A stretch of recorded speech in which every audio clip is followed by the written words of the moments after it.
السلام عليكم.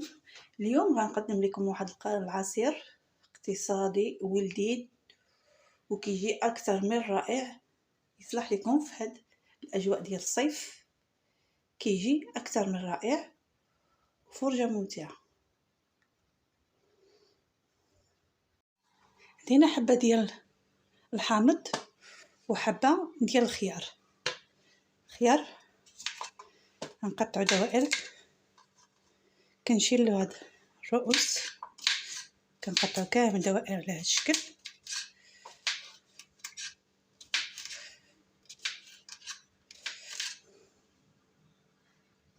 قطعت الخيار هنا غنقشر الحامض، كنزولو هاد الراس على هاد الشكل.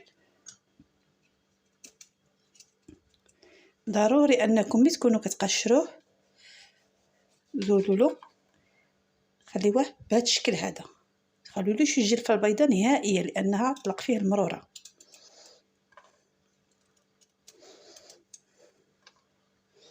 حبات الحامض كنقسمها، قطعها على هذا الشكل.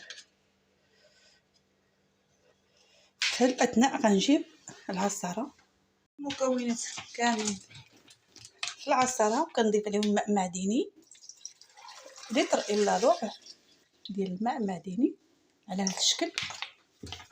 وغادي نطحن لكل واحد 2 دقائق مزيان. بعد ما طحنت المكونات مزيان، كنجيب هنا واحد المصفات اللي غادي نصفي فيها مزيان هاد العصير اول مره على هذا الشكل. بسم الله. ضروري من هذه العمليه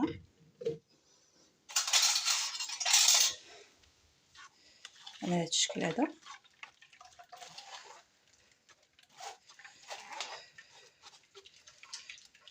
فهو كيجي واحد العصير اقتصادي ولذيذ وبارد في هذه الاجواء ديال الصيف، ان الحامض معروف في الفوائد ديالو، وكذلك الخيار.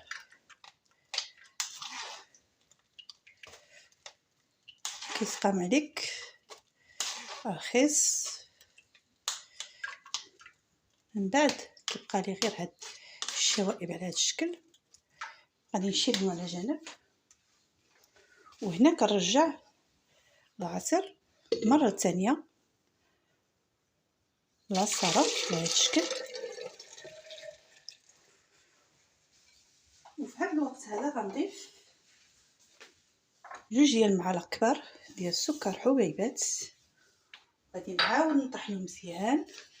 وهنا العصير ديالنا وجد، كيجي اكثر من رائع ولذيذ بزاف وكيشهي، وكيصلح في هاد الاجواء ديال الصيف لانه خطير في المذاق، عمركم تستغناو عليه.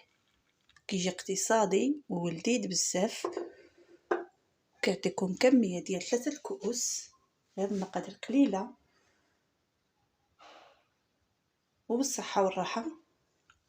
ان ما شاء الله كيجي رائع في المنظر وفي المذاق ديالو. الى اللقاء في فيديو قادم ان شاء الله.